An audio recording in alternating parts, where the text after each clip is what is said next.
হাতে ক্র্যাচ আর লাঠি, সামনে একদল উগ্র হামলাকারী। এমনই এক ভয়াবহ মুহূর্তে নিজের জীবন বাজি রেখে মসজিদ রক্ষা করেছিলেন এক পা না থাকা নেপালি যুবক শেখ রহিমুল্লাহ।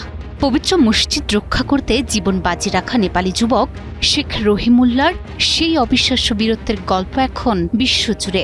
তবে তিনি হয়তো কল্পনাও করেননি যে এই এক মুহূর্তের সাহসিকতা বদলে দেবে তার পুরো জীবন। সাহসিকতার এই নজর এড়ায়নি সৌদি দাতা এবং আয়োজকদের। হন্যে হয়ে খুঁজে বের করার পর তাকে উপহার দেওয়া হয়েছে পবিত্র ওমরাহ পালনের সুযোগ এবং নতুন জীবন সূচনার কৃত্রিম পা। ঘটনাটি নেপালের রাউতাহাট জেলার জানুয়ারি মাসের এক বিকেলে চারদিকে হঠাৎ এক উগ্র জনতার লক্ষ্য হয়ে ওঠে একটি মসজিদ।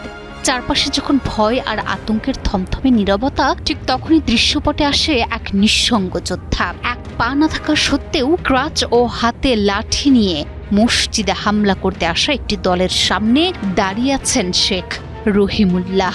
সামনে সশস্ত্র একদল লোক আর অন্যদিকে একা ৩২ বছরের শেখ রহিমুল্লাহ। জীবনের শেষ রক্তবিন্দু দিয়ে মসজিদ আগলে রাখার এই দৃশ্য কেউ একজন বন্দী করল মুঠোফোনে। আর মুহূর্তেই সোশ্যাল মিডিয়ায় ছড়িয়ে পড়া সেই ভাইরাল ভিডিও নাড়া দিয়েছিল পুরো বিশ্বকে।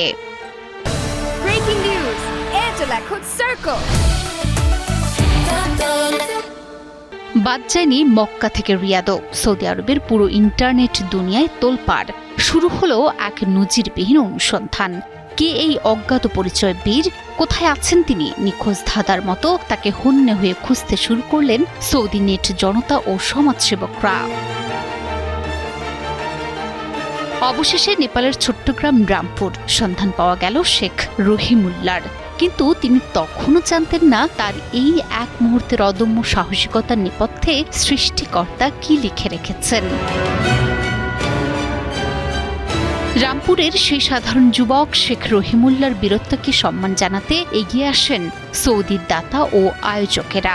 ৫ই আগস্ট সমস্ত নাটকীয়তার মোড় ঘুরে যায়। আরব নিউজের প্রতিবেদন অনুযায়ী সেদিন সম্পূর্ণ সরকারি ও ব্যক্তিগত অর্থায়নে সপরিবারে অর্থাৎ বাবা মা সহ রহিমুল্লাহকে উড়িয়ে নিয়ে যাওয়া হলো পবিত্র মক্কায়। এক পা হারানো যে মানুষটি একসময় লাঠিতে ভর দিয়ে হামলা ঠেকিয়েছিলেন, সেই মানুষটি এখন দাঁড়িয়ে পবিত্র কাবা শরীফের সামনে।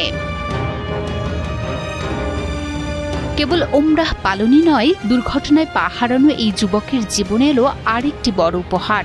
বাদেল অ্যাসোসিয়েশন নামে একটি সংস্থা তার জন্য একটি কৃত্রিম পা প্রদানের সম্পূর্ণ দায়িত্ব গ্রহণ করেছে।